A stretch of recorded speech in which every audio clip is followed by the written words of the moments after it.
నిన్న జరిగింది ఏదో ప్రమాదశాత్తు జరిగింది కాదు, ఇది ప్రభుత్వం చేసిన హత్యలు.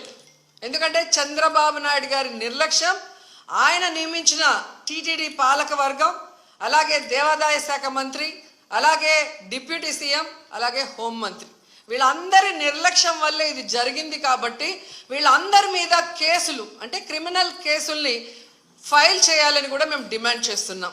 ఎందుకంటే మొన్నే మనం చూసాం, తెలంగాణలో ఒక సినిమా ఫ్యాన్ షోకి అల్లు అర్జున్ గారు వస్తే ఆయనకి సంబంధం లేకుండా తోపులాట జరిగినప్పుడు అక్కడ ఒక మహిళ చనిపోతే అల్లు అర్జున్ గారి మీద 105 బిఎన్ఎస్ పెట్టడం జరిగింది. మరి అలాంటప్పుడు ఇక్కడ ప్రతి సంవత్సరం లక్షలాది మంది వస్తారని తెలిసి వాళ్ళకి సేఫ్టీ కల్పించి, వాళ్ళకి అన్ని సౌకర్యాలు అందించి, వాళ్ళకి టికెట్లు ఇవ్వడానికి క్యూలో ఏర్పాట్లు చేయాల్సిన బాధ్యత ఉన్న చంద్రబాబు నాయుడు గారి నుంచి, టీటీడీ చైర్మన్, పాలక మండలి నుంచి కింద స్థాయి ఎస్పీ వరకు మరి అందరూ బాధ్యత వహించాలి కదా.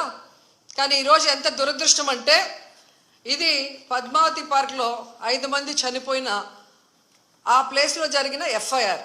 దీంట్లో 105 పెట్టాల్సింది వీళ్ళు 194 బిఎన్ఎస్ఎస్ పెట్టారు.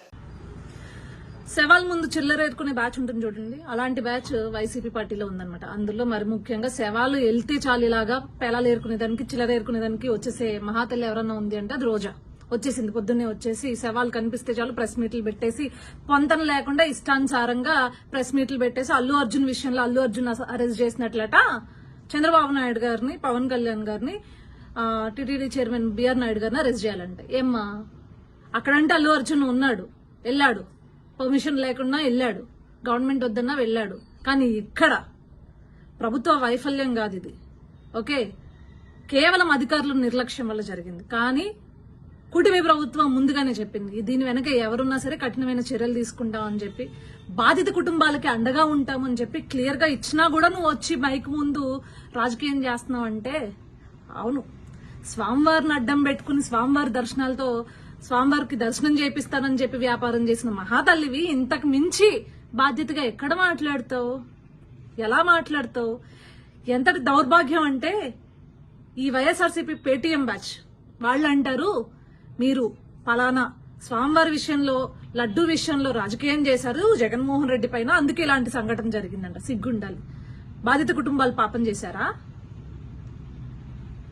ఎవరిపైన కక్షని ఎవరిపైన వెళ్ళగెక్కుతున్నారు? బాధిత కుటుంబాలని పరామర్శించాల్సింది పోయి ఆ బాధిత కుటుంబాలు పాపం చేశాయని చెప్తున్నారా మీరు? కనీసం 11 సీట్లు వచ్చినా కూడా జ్ఞానం ఉండాలి కదా, సిగ్గుండాలి కదా, నీతి ఉండాలి కదా. ఈ రోజు జరిగింది ఒక ఇన్సిడెంట్, కానీ మరి గత ప్రభుత్వంలో జగన్మోహన్ రెడ్డి పరిపాలనలో రూయా హాస్పిటల్లో తిరుపతిలో, ఇదే తిరుపతిలో 11 మంది చిన్నారులు చనిపోతే అది ఎవరి వైఫల్యం, ఎవరి నిర్లక్ష్యం? మరి మీ నిర్లక్ష్యమే కదా. దానివల్లే కదా చనిపోయారు 11 మంది చిన్నారులు. డైరెక్ట్ గా ప్రభుత్వ నిర్లక్ష్యం వల్ల చనిపోయారు వాళ్ళు. మరి జగన్మోహన్ రెడ్డిని అరెస్ట్ చేసేద్దామా? ఎస్, అరెస్ట్ చేయాలి జగన్మోహన్ రెడ్డిని.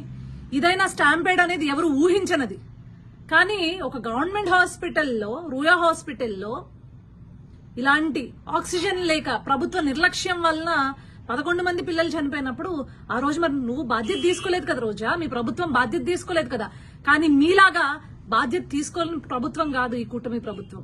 బాధ్యత తీసుకుంది, ఈ రోజు జరిగిన సంఘటనకు విచారణ వ్యక్తం చేసింది, వెంటనే బాధిత కుటుంబాలకు అండగా ఉండి వారికి నష్టపరిహారం చెల్లించి, ఎలాగా చనిపోయిన వాళ్ళని తీసుకొచ్చి ఆ కుటుంబాలకు అప్పచెప్పలేం, కనీసం ఆ కుటుంబాలకి అండగా భరోసాగా ఉండి ధైర్యం చెప్పే పరిస్థితి ఈ రోజు కూటమి ప్రభుత్వం చేస్తుంటే ఆ శవాలతో రాజకీయం చేసుకుంటావా నువ్వు? సిగ్గు లేకుండా. స్వామివారి దర్శనాలను వ్యాపారం చేసి, కొండపైన వ్యాపారం చేసిన దానివే నువ్వు, ఎంతకన్నా తెగించగలవు. నీలాంటి దాన్ని పక్క రాష్ట్రం తమిళనాడుకి కాదు, పక్క దేశాలు తరిమి కొడితే రాష్ట్రాలు, దేశాలు సుభిక్షంగా ఉంటాయన్నమాట.